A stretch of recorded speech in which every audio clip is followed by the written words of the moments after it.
Well, good morning, everybody, and thank you, Claire, for kicking off our 2026 CLG training. It's good to see you all. Today, we're going to be starting off with a discussion about substitute materials on building exteriors.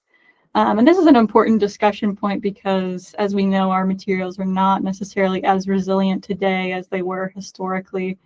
But also, at the same time, historic materials tend to degrade over time naturally due to, all kinds of weather events and just age and things like that. So it really starts to become a discussion of, especially for those CLGs that have design review or anyone who's assisting somebody with, say, a rehabilitation or anything on their own homes, a discussion of how do we do that economically and technically appropriately.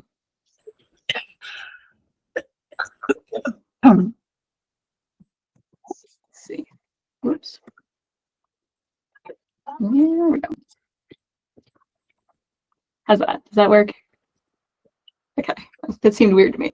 All right, so some of our goals today are going to be discussing how to rehabilitate a building according to the Secretary of the Interior's standards for rehabilitation. We'll talk a little bit more about those standards that apply to this.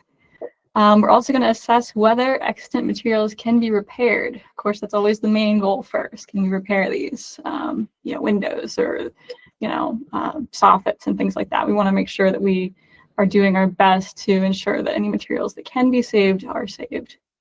And lastly, if something cannot be saved, we want to select materials that are both representative of those historic materials and are also resilient. And we'll get into more about what that means. So a lot of times, especially for those who might have design review, and what I see with the tax credit program a lot is that people might say, this is financially infeasible to do this, kind of facade repair, like with this building here in Mate 1. And the tax code that we use, which is actually the code that kind of starts off the program and really gets us into the nitty-gritty of what the standards want us to do with these kinds of issues, addresses it by saying the standards shall be applied taking into consideration economic and technical feasibility of each project. Again, that's kind of specific to the Tax Act, but it's also how we get into this larger topic. So what that does not mean is that historically appropriate materials like wood, slate, or stone are not required solely because they might be expensive. We see that a lot. A lot of people say, well, I just don't want to have to replace my slate roof with a slate roof. And that's not really kind of how economic feasibility comes into play. What that does mean is that we're considering the condition of the historic feature as it is. Again, can we repair this instead of replace it? We're considering the significance of that feature to the building. So is it highly visible? Does it represent how the building was used historically? Is it character defining? We're also looking at the ability of the feature to be repaired and the effect of a replacement to that feature to the overall project. So we're kind of looking at the whole kit and caboodle. If a building has deteriorated so much over time and there has been a lot of change and alteration, we kind of want to keep those materials that are historic as much as we can. So if we're playing with the building here that has had virtually no alteration over time, it's a very different discussion of whether buildings can use new resilient materials or if they should be repaired. So that's kind of how that looks. And then lastly, the ability of those substitute materials, of course, to convey the look of historic materials.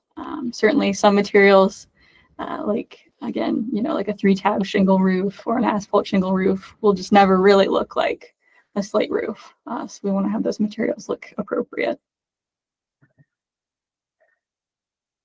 So we're mostly going to be talking about rehabilitation today because rehabilitation kind of allows for, I don't want to say the most change to a historic property, but it does in a way. We want to, in rehabilitation, make possible compatible use of a new property with the historic use of that property. So like with the Golden Rule here in Belington, it was a wide open warehouse space on the upper floors that was then converted into affordable senior housing. But we still kept those character defining features as best as possible. So that's why we're looking at rehab. So we'll get a little bit into the standards themselves. I'm not going to go through all 10 standards, but I am going to pick out those standards that I think are important to this discussion. So standard 2, historic character, is really what this is discussing. This is one of my favorite pictures. It just shows on the right there how the historic character of this duplex has really been altered over time. You know, you lose those really detailed shingles, you lose the decorative brackets under the eaves, and you lose the barge board, all being covered by aluminum siding and paneling and things like that. So again, this is historic character of a property shall be retained and preserved. The removal of historic materials or alteration of features and spaces that characterize a property shall be avoided. So that's standard 2. Standard 5 is retention of features. So distinctive features, finishes, and construction techniques or examples of craftsmanship that characterize a property shall be preserved. And this is in Interwoven Mills in Martinsburg. Again, a wide open factory building, a historic textile building that was made into apartments. So we kind of kept that open skylight feature for the roofline monitors and all of those historic trusses that really define the space and give you that wide open kind of corridor space in the building above. Standard 6 is probably the most important for this discussion. We always, as preservationists, want to repair rather than replace. This would be a very different roof line should the applicant to the tax credit program have decided to just put some modern day aluminum soffit fascia features over this part of the roof. You would really lose a lot of those decorative features here. So of course, deteriorated historic features shall be repaired rather than replaced. Where the severity of deterioration requires replacement of the distinctive feature, the new features shall match the old in design, color, texture, and other visual qualities, and where possible, materials. And we'll get into a little bit more of the and where possible materials part. And of course, replacement of missing features shall be substantiated by documentary, physical, or pictorial evidence. So again, we want evidence. We don't just want to kind of have conjecture about what was there historically. And lastly, standard 9, this one is sort of kind of connected, but I think it is an important one for this discussion, that new additions, exterior alterations, or related new construction shall not destroy historic materials, and that new work shall be differentiated from the old and compatible with the massing size and scale. So with this building here in Charleston, this is the YMCA, here in downtown Charleston. That was added on to, again, for affordable housing here, and it was a tax credit project. I don't know if you can see my cursor very well, but the historic building is all of this portion of the building up front, including these rear additions over time. Those are historic. Those are also from about the time the building was constructed, a couple of years after. And to add on affordable housing in the back, this structure was added that sort of follows that same historic roof line. And there's this very small hyphen in between that connects. Also, the architect used brick here to mimic the historic brick, again, with those kind of headers and these soldier course bricks to bring in those materials together. So it's not starkly different, but it does differentiate itself from the historic materials. And I won't get into the nitty gritty on preservation brief 16, but it is a really great brief if you haven't read through it. It's a little long, I will say, but I think there are pieces and parts you can kind of pick through to get a good sense of what they're looking for here. But sort of the idea being, again, that we're preserving the character of the building with these substitute materials. So the question really is for this discussion is, when is replacement appropriate? And a lot of times when we see buildings for the tax credit program, they may not have, say, historic windows remaining. So that's kind of an easy question for us. We're just trying to replicate historic proportions of windows. We're trying to replicate those sight lines that are important, like with this building here in Charleston, where we've got that thicker bottom rail, a thinner meeting rail, thinner stiles on the sides, that kind of thing. When it comes to buildings that have historic features present, that's when it gets a little trickier. So here are some of the key items that we're looking for that help determine when replacement is appropriate. First is the condition of the historic feature. You may recognize this as Center Market in Wheeling, in the Center Market Historic District even. But Center Market is, I believe, it was built 1853, and it still has, or was replaced with a shake roof here. You can see the shake roof is experiencing a lot of deterioration. There's patching, there's a lot of kind of seepage marks and things like that, which you can see from the copper ridge pieces and everything like that. So a lot of question about whether or not we should replace this in kind with shake, whether that's affordable for the city. Right now, it has a grant that our office is monitoring. So there's been a lot of back and forth about how that roof is going to be replaced and whether or not they might use substitute materials for something like this. In this case, it would be a composite shake-like roof material. Also, the significance of the material and the feature. So we've got two very different time period structures within Fayette County here. I think this is a great representation of all the kinds of buildings and materials we work with. But on the right is Tyree Tavern that had significant rot to the sort of sill, I'll call them sill plates, even though it's not really appropriate, but the bottom logs of the Tyree Tavern. And so there's really no way around a log cabin. That's very significant that that remains log. There's really no appropriate material that could be replaced aside from log in that case, especially because of the way historic log cabins move, and the wood swells and shrinks, and all the kinds of materials that are involved. It's really important for cases like that log is replaced with log.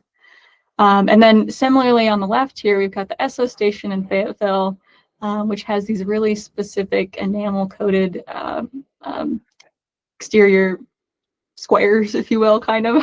there's a better word for it that I'm not coming up with, but there was a lot of discussion about how to repair this exterior metal and whether or not what was there could be replaced or just kept because of the very distinctive curves and features.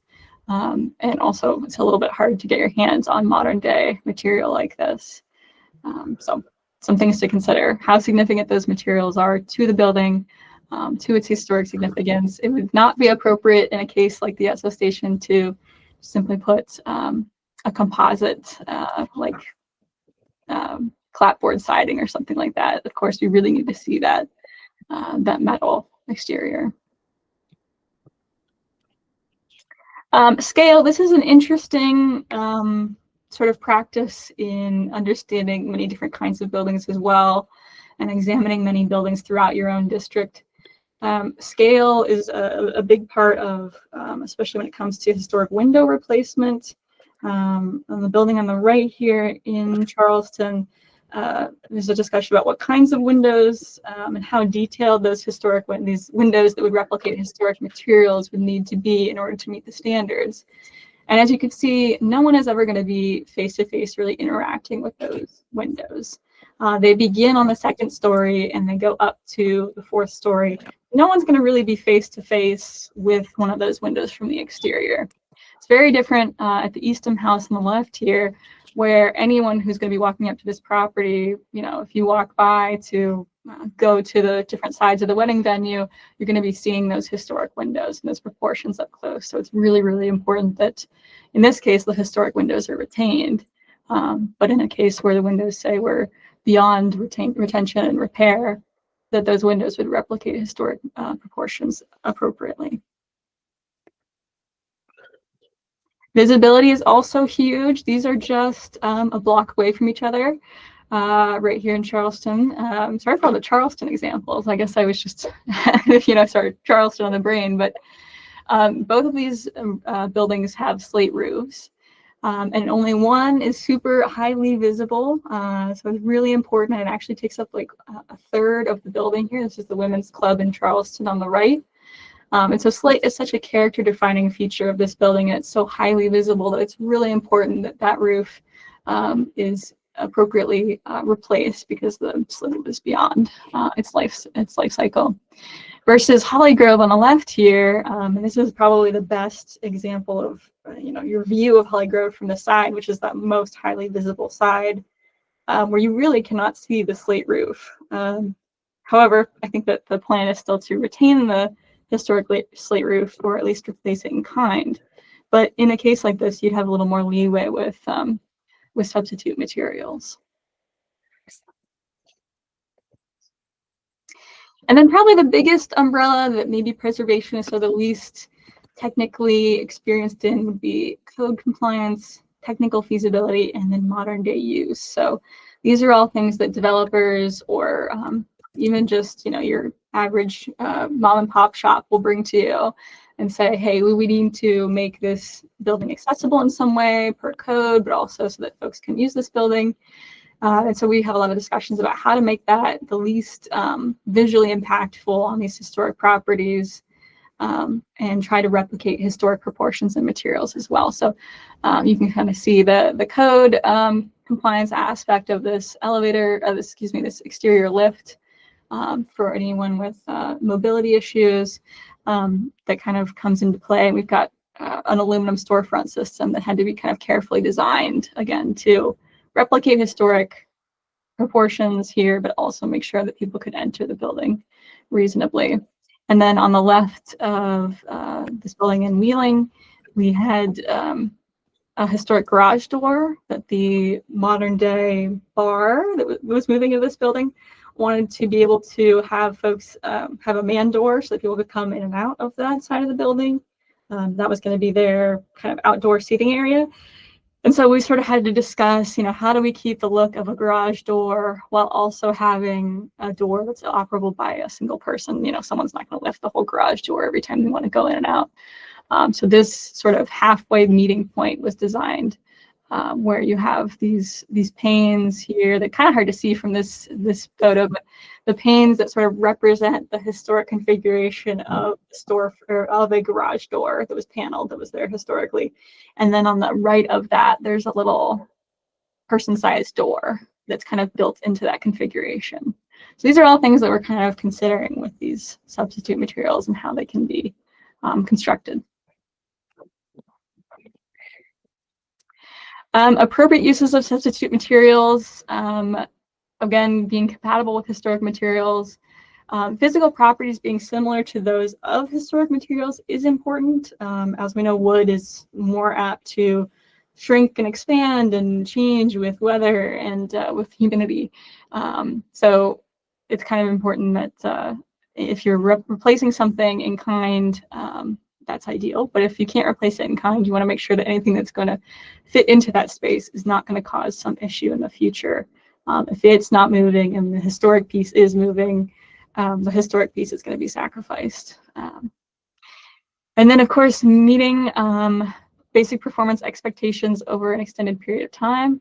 I'm sure most people are familiar with the concept that historic lumber, like is shown on the left here from 1918, that was grown in old growth forests, has a lot tighter growth rings. It was grown in really dark conditions, so each year trees would grow a lot slower, and versus the 2018 rings, which are much wider apart, has a lot more durability, has a lot more natural resiliency to insects and to rot over time.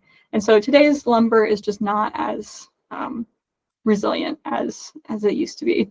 So we always keep that in consideration as well.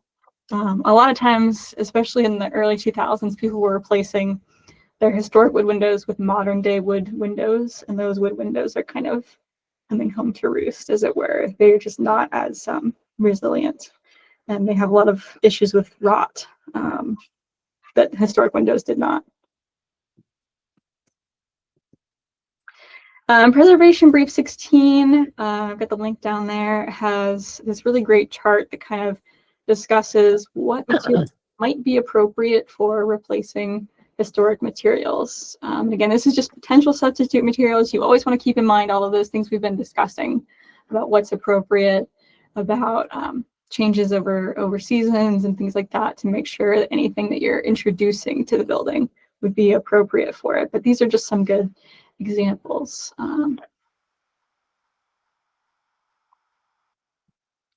So we're going to discuss a case study. Those in the Eastern Panhandle are probably familiar with the Interwoven Mills complex in Martinsburg, a very large 9-building historic building complex in Martinsburg in the Boomtown Historic District.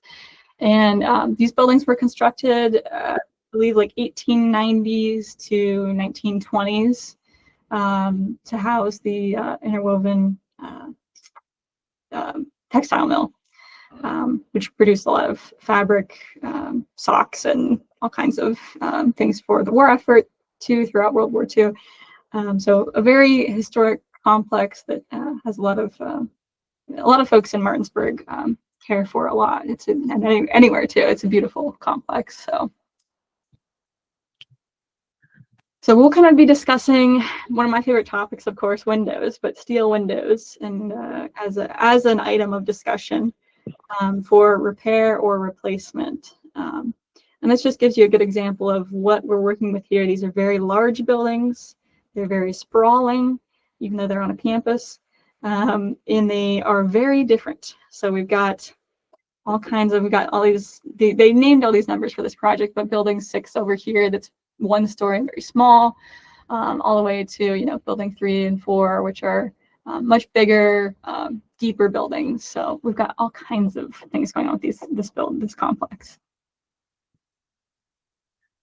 So when the purchaser of these buildings came to us and discussed what to do with the windows, which is probably the most daunting thing for a historic complex, we started to talk about repairing these windows initially. And so the applicant kind of looked through and decided to take a closer look at the condition of existing windows. And first of all, we wanted to know, are these windows historic?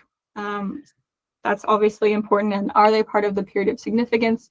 And so the consultant for this project did some research and found on the right here, this building that's remaining, you can see during the period of significance, these steel windows being in place. So they're obviously character defining, they're obviously historic now.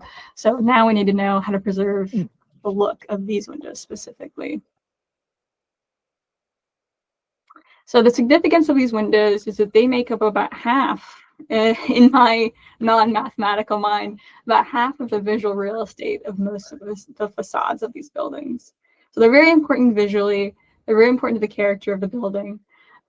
Additionally, what's important to the character of these windows is their operation. You can see throughout a lot of these photos, and even back a photo here, these windows being used as ventilation mechanisms. Of course, heat and cooling were not built into these structures for the most part. Certainly heating was, but cooling not so much. So in order to cool down the complex for all these factory workers, the windows were a really important function of this space to make sure that people had a decently climate controlled, if you will, space to work in. So it's really important that we kept at least the look of these buildings' operation. And then also important are the sight lines of these buildings. Steel windows, because they're so strong, especially during construction period, it gets less strong as they deteriorate over time, but their strength is such that they can have really, really thin sight lines. They can have those, 1 inch or smaller, materials that kind of run the sides and everything of the window openings, and really, really thin metal parts in between panes. So that really thin material was important for us as we discussed retention or replacement. So the consultant actually went through these 9 buildings and did a very intensive site-wide window survey of all the existing conditions of windows. And these are some of probably the worst off of the windows throughout the complex, but gives you a good sense of the material, the condition at the time. These windows really were not feasible to be retained. There was a lot of rot over time and all kinds of broken glass and fun stuff like that. Not that glass cannot be repaired, of course it can. So through the window survey and the hazardous materials report provided to us, there were a few determinations made or discussion points made. At least half of the windows on the complex were in poor condition. with no option for feasible rehabilitation. And they actually scored these on a condition scale of poor, fair, good, and things like that. So for at least half of them to be in poor condition and just not savable, that was something we took into consideration very heavily. Also, asbestos was found in all of the window caulking and putty, and while asbestos is not necessarily a no-go, it does create a larger issue with mitigation of those hazardous materials. To do that throughout 9 historic buildings is a pretty big ask. It would not maybe be so taxing for a smaller project, but it would be really, really slowing and complicated. And then lastly, they also noted that the windows in buildings 1 and 2, which are shown on the right here, were in the best shape, and they were the best candidates for rehabilitation, really. And so there was sort of a discussion about, well, what if we keep the historic windows in buildings 1 and 2? And they asked if they could ultimately replace the windows in buildings 3 through 6. And we agreed. We said, you plan to keep, as long as you're keeping the new windows to meet the historic configurations, that's what we're looking for. So when we started discussions with the manufacturing company and the applicant, we started to look at, again, features that are important to this building. This was the first plan that they came up with for us. And those who might be familiar with window operation, we immediately said no to this plan. This was not going to work.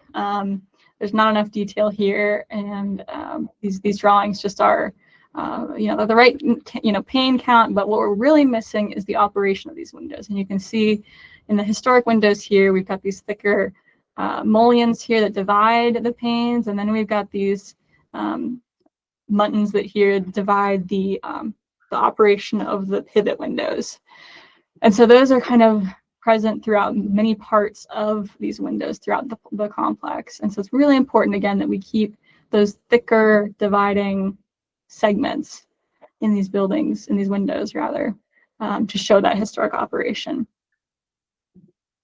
And again, this is the side view of this, and you can just sort of see that simple 1-inch simulated divided light muntin there that's not really doing what we're looking for.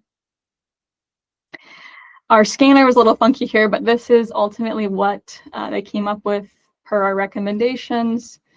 So what we have here is these thicker dividing panes here that are coincidental with the actual panes of glass that needed to be in there, since you can't exactly get a giant sheet of glass like this manufactured and carted around a big old warehouse. So breaks in the actual panes are kind of well hidden underneath a lot of these existing muntins and mullions. And then we have this, even though these windows are fixed and they're not operational, it still looks like they can operate. And that's the most important thing here, is that we're retaining that look of operation. So we still have those pivot window appearances. And this is the side view of that.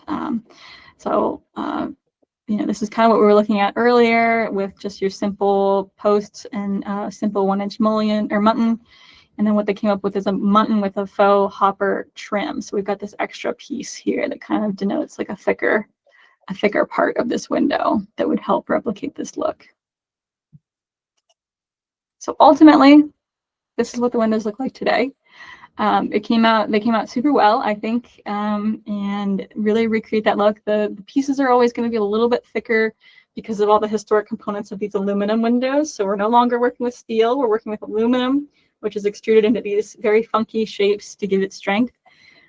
So we are always going to have a slightly thicker mullion here than was historically, and same with these muntins and things like that. But it's still representing that historic look. It's appropriate throughout most of the complex here, and we have, again, that look of these pivoting windows retained. So just for context, again, this is the building before the windows were replaced and all the broken out glass and these panel openings for window, like AC units and things like that. And this is it today after window installments. So still keeping that historic configuration. And this is them from the inside before rehab and today. Pretty striking, pretty cool replacement by Quaker. So to wrap, I know I'm probably a bit early. I kind of was running through it all, but to wrap, here are some online resources to take a look at. Secretary of the Interior standards, of course, is always helpful to take a look through. We really are talking about rehabilitation in this case. Preservation briefs, including brief 16, which we talked about probably the most today, are online, and those are 51 briefs that talk about all kinds of details that you might need to know about for rehabilitating buildings, tech notes, standards, bulletins, and then my favorite thing to use, my favorite tool, is probably preservation by topic. So you can just go to this link, and I'm sure Claire will share these slides with you, so these links will be active.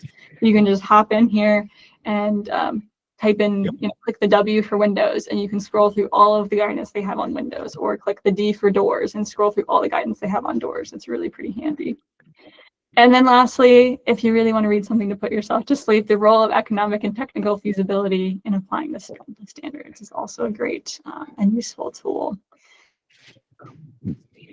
Alrighty, that's it from me. Any questions about what we've talked about today?